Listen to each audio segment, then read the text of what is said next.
अस्सलामुअलैकुम दोस्तों, जैसे कि आप सभी को पता है मैं कार वायरिंग डायग्राम रिलेटेड इस चैनल में वीडियो बनाता रहता हूं। बट बहुत सारी भाइयों का कमेंट है वायरिंग डायग्राम रीड कैसे किया जाता है, वायरिंग पैटर्न को समझा कैसे जाता है। तो इसीलिए आज से मैं वायरिंग डायग्राम रीड कैसे करता है वो आप सबसे शेयर करूंगा। किसी भी गाड़ी का वायरिंग सर्किट समझने के लिए सबसे पहले कार कंपोनेंट का सिंबल और शॉर्ट फॉर्म का पहचान होना चाहिए। वायरिंग का कलर कोड और वायरिंग डायग्राम पैटर्न को समझ आना चाहिए। तो आज मैं इस वीडियो में Mahindra car wiring diagram read कैसे किया जाता है वो बताऊंगा।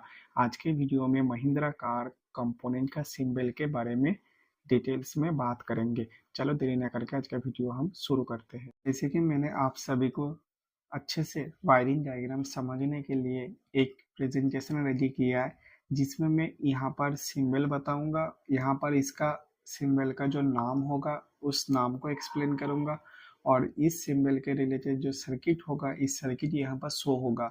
मैं डिटेल्स में नहीं बना सकता क्योंकि डिटेल्स में बताने जाऊंगा तो वीडियो बहुत लंबा हो जाएगा।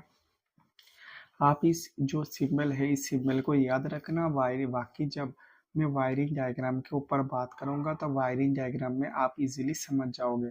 तो इस वीडियो में आपको करना क्या है, सिर्फ ये जो सिंबल है इस सिंबल को आपको अपने दिमाग में सेट करके रखना है, और इस सिंबल का जो नाम है उस नाम को भी आपको याद करके रखना है।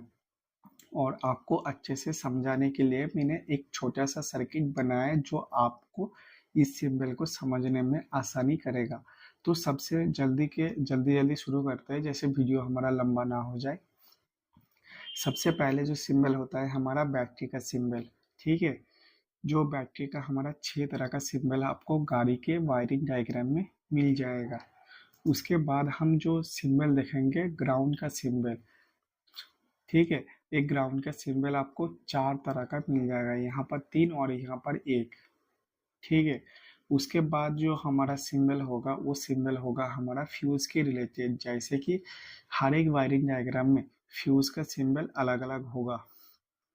तो यहाँ पर मैंने चारों फ्यूज के ऊपर सिंबल दे दिया। आप याद करके रखना, फ्यूज होता है एक करंट का जो फ्लो होगा, करंट को फ्लो को लिमिट में रह के आगे कंपोनेंट के आगे भेजना, ठीक है।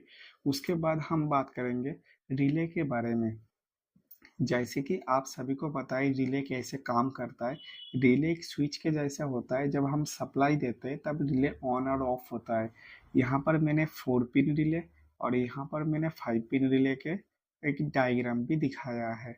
तो 4 पिन रिले किस हिसाब से काम कर रहा है उसका एक सर्किट भी बनाया है, आप देख सकते हो। मैं इसके ऊपर डिटेल्स पे नहीं बात कर सकता। अगर आपको जानना है तो वीडियो में कमेंट कर देना, मैं इसके ऊपर भी डिटेल्स में वीडियो बना दूंगा। आई होप आपको रिले के बारे में पता ही होगा।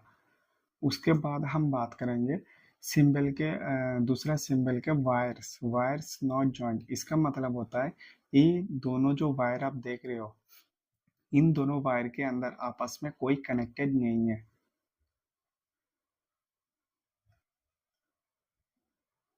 ये दोनों वायर एक दूसरे के ऊपर से जा रहा है वायरिंग डायग्राम में, मगर ये दोनों वायर आपस में किसी भी की तरह से कनेक्टेड नहीं है। नॉट जॉइंट का मतलब होता है नॉट कनेक्टेड, ठीक है। उसके बाद हम बात करेंगे वायर्स कनेक्टेड। जब आप ये वाला सिंबल देखोगे, ये जो गोल गोल सिंबल देखोगे वायरिंग के अंदर, तो आप लोग समझ जाना ये दोनों वायरिंग आपस में कनेक्टेड है, जैसे कि आप सिंबल में सर्किट में आप देख ही रहे हो। उसके बाद हम बात करेंगे wire colour code. Wire colour code के ऊपर मैं डिटेल्स में बात करूंगा नेक्स्ट वीडियो में। उससे पहले मैं सिंबल के ऊपर बता देता हूँ, ये जो आप नंबर लेटर देख रहे हो ये होगा वायरिंग कलर कोड का नंबर, क्योंकि हर एक वायरिंग डायग्राम में आपको सिर्फ ब्लैक लाइन ही दिखेगा और ऊपर ये 2 अक्षर मिलेगा। तो इसका क्या मानना है उसका नेक्स्ट वीडियो में मैं डिटेल्स में बात करूंगा। उसके बाद होता है हमारा स्विच। गाड़ी के अंदर हर एक अलग अलग स्विच होता है, पुश बटन होता है, टॉगल बटन होता है। तो अलग अलग स्विच का अलग अलग काम होता है, मगर स्विच का जो सिंबल होता है वो हर एक वायरिंग डायग्राम में अलग अलग होता है।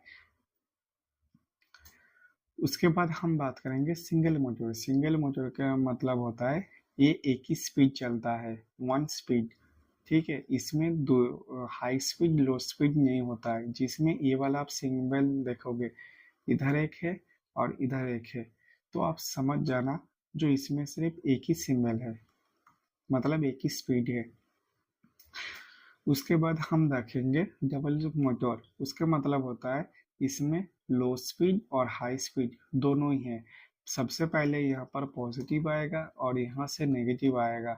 तो हम लोगों को समझ जाना चाहिए जो यहाँ पर एक ही स्पीड चल रहा है, और यहाँ पर जब दूसरे बार कनेक्शन आएगा तो ये इसको हाई स्पीड कर देगा फैन मोटर को। तो आप ऐसे देख ही सकते हो, इसमें बीच में एक रेसिस्टेंट लगाया जाता है जिस हिसाब से इसको लो स्पीड किया जाता है।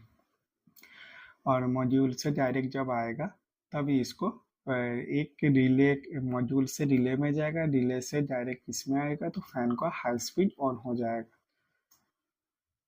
उसके बाद ये होगा हमारा रेसिस्टेंट। जैसे कि हम जब ब्लोअर मोटर में देखते हैं, ब्लोअर मोटर में रेसिस्टेंट लगा हुआ रहता है।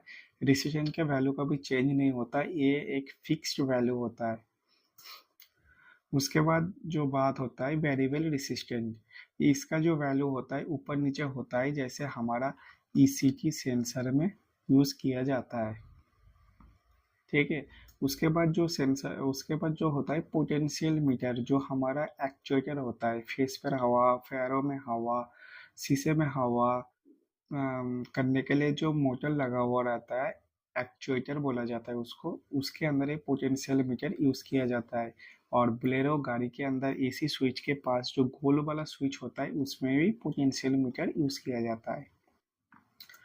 उसके बाद ये जो आप देख रहे हो लाइट इमिटेड डायोड, इसका मतलब होता है जो एक एलईडी होता है, ये इस एलईडी को ही लाइट इमिटेड डायोड बोला जाता है।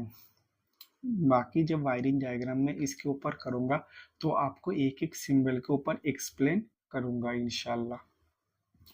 उसके बाद हम बात करेंगे ट्विस्टेड वायर। ट्विस्टेड वायर होता है एक वायरिंग दूसरे वायरिंग के साथ ऐसे करके कनेक्टेड होता रहता है।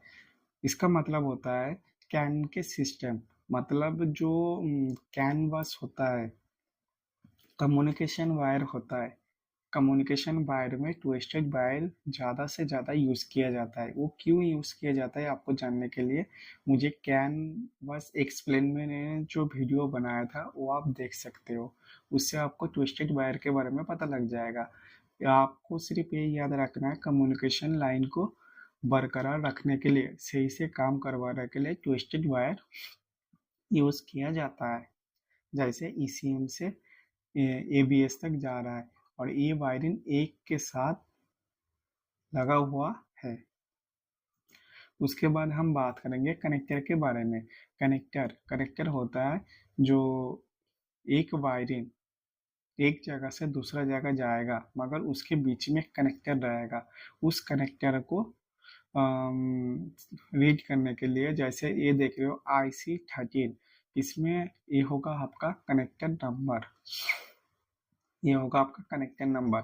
और 18 नंबर का मतलब होता है पिन नंबर इन कनेक्टर 13, मतलब 13 नंबर कनेक्टर का 18 नंबर पिन में ये वायरिंग आपका जा रहा है। तो इसके ऊपर भी डिटेल्स में बात करूँगा, अभी नहीं, अभी सिर्फ सिंबल के बारे में सिर्फ आप याद करके रख लो।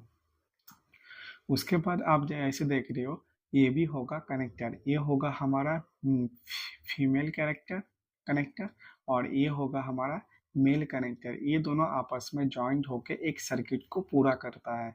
ठीक है, उसके बाद हम बात करेंगे प्रेशर सेंसर। जो हमारा प्रेशर सेंसर होता है उसका जो सिंबल होता है वो इस तरफ होगा 1 2 3, जैसे हमारा होगा HPLP होगा।